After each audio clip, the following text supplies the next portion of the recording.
So, ayan.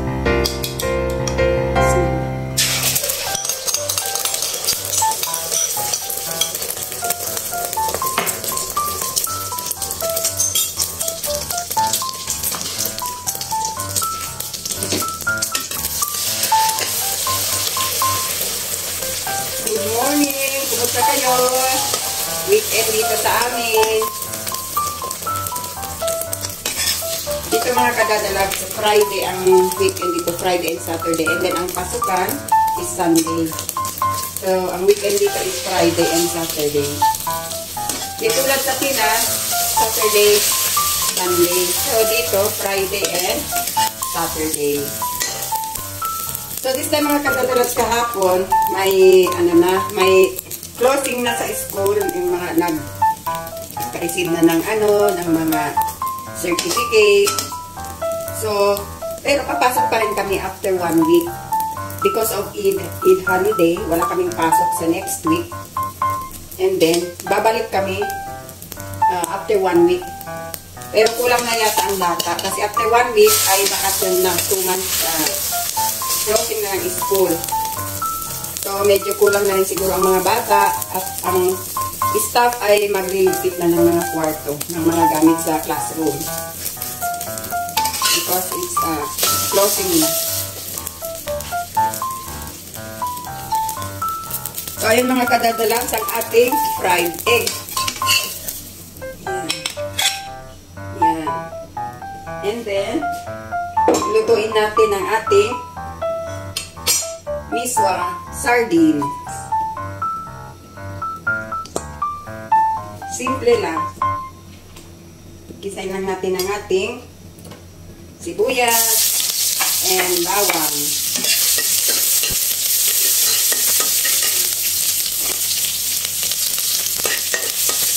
At ilagay na natin ang ating sardines.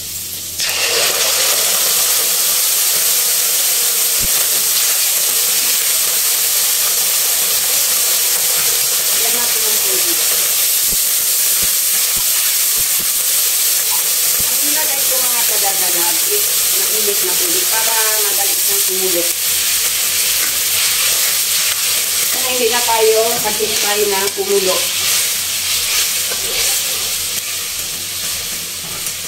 Igagan na natin.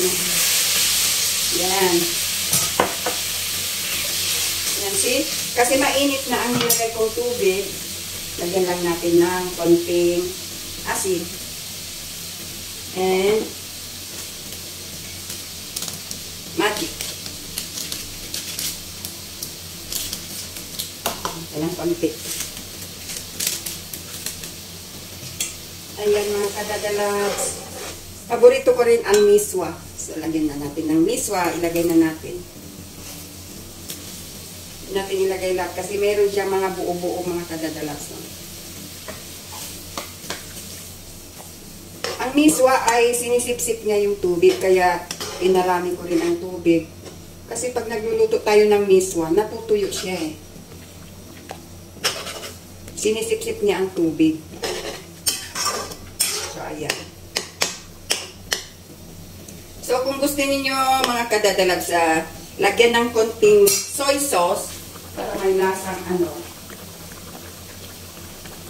lagyan natin ng konting soy sauce para mag-blend ang lasa niya. Kasi ang sardinas kasi masarap din kasi siyang lagyan ng ng soy sauce. So ayan mga kadadalags, perfect ang miswa natin na ang measurement ng tubig. Isang malaking cup, is like 1.5 cup yata ang tubig natin.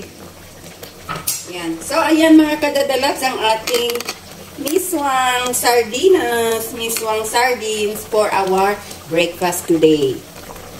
So, ayan.